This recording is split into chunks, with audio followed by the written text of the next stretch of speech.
आम घरे जेबे भी जेबे पकुड़ी हुए से मो बो अल्प टिके ना पकुड़ी रखी थाए बंचिकी कहीं ना पकुड़ी तरकारीटा मोर बहुत फेवरेट। आउ ये तरकारीटा करने बेसी तो कष्ट जमा भी लगे आ खाइबा भी बहुत टेस्टी। जय जगन्नाथ सांग मैंने आपण मानू मो चैनल को पुणी थे स्वागत करुच्ची गोटे नुआ भिडियो रे। चलतु डेरी नक बनैबा पकुड़ी तरकारी। चलतु बनैबा मसला।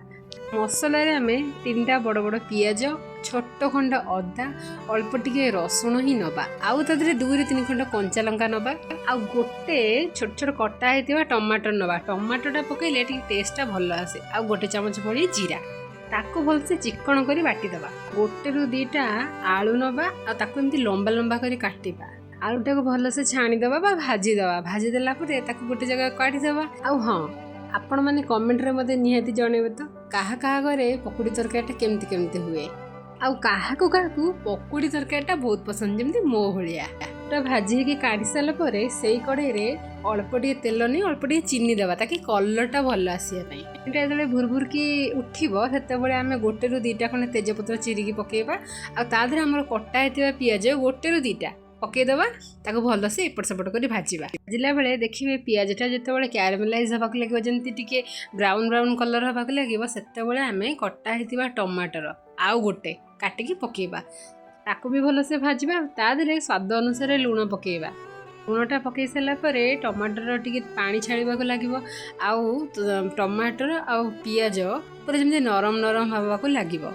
तापर से कषेला जो तादरे आम जहाँ सब जो बटा मसला थी सब जगह पकईदे पकईकी एपट सेपट कर भल से कषा। एटा कषिला आमर जहाँ भी सब सुखिला मसला अच्छी जमी हलदी लंका गुंड आ जहाँ भी सब आम बेसिक मसला अच्छी से सबको स्वाद अनुसार पकईकी आम भल से कषा मसलाटा को।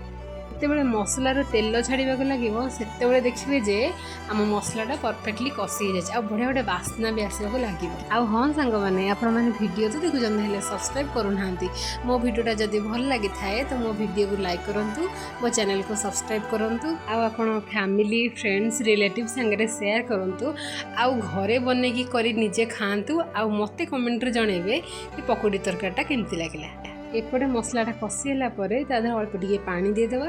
पानी देके आमर कटा होता जो भजा होता आलू थी ताकू सब पकईकी भल से खेलेबा ताकि आलू टिके नरम हो बोली। आलूटा कषिगला से आम पानी देदेबा। झोलटा टिके फुटीला आम छोट खंड जायफलटे आ 1-ରୁ 2ଟା गुजराती को भल से छेचिकी से तरकारी रे ऐड करवा।